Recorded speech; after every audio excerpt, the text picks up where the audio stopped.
मैंने कहा, "आप जेल आ गए हैं?" बोले, "जेल मेरे लिए बहुत कम है, मुझे और ज़्यादा सज़ा मिलनी चाहिए।" मैंने कहा, "क्यों? आपने ऐसा क्या गुनाह किया?" बोले, "महाराज जी, मैंने अपनी पत्नी का मर्डर कर दिया।" मैंने कहा, "क्यों? क्या गुनाह किया था उसने?" बोले, "कोई गुनाह नहीं किया था।" तो मैंने कहा, "क्यों मार दिया अपनी पत्नी को?" जय श्री राम दोस्तों। फिल्मों में प्रमोट किया जाता है कि दारू पीने से गम भूल जाता है, यानी आपको कोई टेंशन है तो आप दारू पीजिए। जैसा कि फिल्मों में बताया जाता है कि मुझे पीने का शौक़ नहीं, पीता हूँ गम भुलाने को। अब पीने वाले जाने कि पीने से गम भूलता है कि नहीं भूलता है, टेंशन खत्म होता है या नहीं होता है। लेकिन दारू पीने से परिवार ज़रूर उजड़ जाता है, ये मुझे पता है। ऐसी ही एक सच्ची घटना है जो कि मैं आप लोगों को बताने जा रहा हूँ। अनिरुद्धाचार्य जी महाराज जाते हैं जेल में अपना प्रवचन देने के लिए। वहाँ पे प्रश्नोत्तरी के दौरान एक 55 साल लगभग 60 साल का बुढ़ा रोते रहता है। इनका प्रवचन सुन के और भावुक हो जाता है, रोते ही रहता है। फिर महाराज जी पूछते हैं कि क्या हुआ, क्यों रो रहे हैं, आप जेल कैसे आ गए? वो बताता है कि महाराज जी, ये जेल तो मेरे लिए बहुत कम है, मुझे और बड़ी सज़ा मिलनी चाहिए थी। हुआ कुछ यूँ कि वो पति पत्नी बच्चे सब एक साथ रहते थे, परिवार हंसी खुशी से चलता था।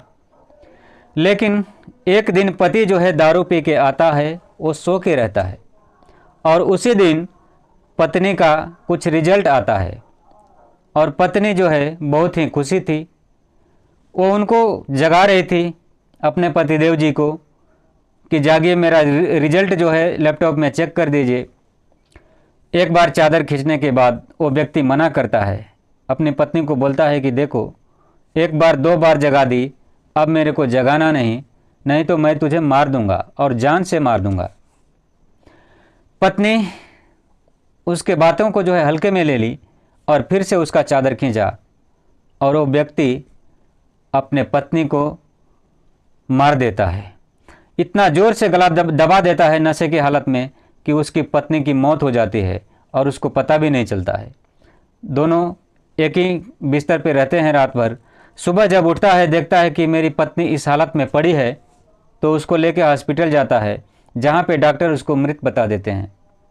पोस्टमार्टम के बाद ये पता चलता है कि इसका गला दबा के मारा गया है। फिर ये व्यक्ति वहाँ पे बताता है कि मैं गला दबाया था, लेकिन मारने के लिए नहीं दबाया था, ऐसे ही हल्का दबाया। लेकिन वो नशे की हालत में ज़ोर से दबा दिया कि उस पत्नी की श्वास नली टूट गई और वो बेचारी मृत्यु को प्राप्त हो गई। तो आप लोग ज़रा सोचिए कि एक दारू के वजह से पत्नी की मौत हो गई, पति जेल गया, आजीवन कारावास हुआ और बच्चे अनाथ हो गए। यानी एक हंसता खेलता हुआ परिवार, अच्छा खासा परिवार जो है मिट्टी में मिल गया, सब कुछ खत्म हो गया। किस लिए? केवल एक दारू के चलते। तो दारू से टेंशन खत्म होता है कि नहीं होता है, ये तो पीने वाले जाने, लेकिन परिवार ज़रूर उजड़ जाता है।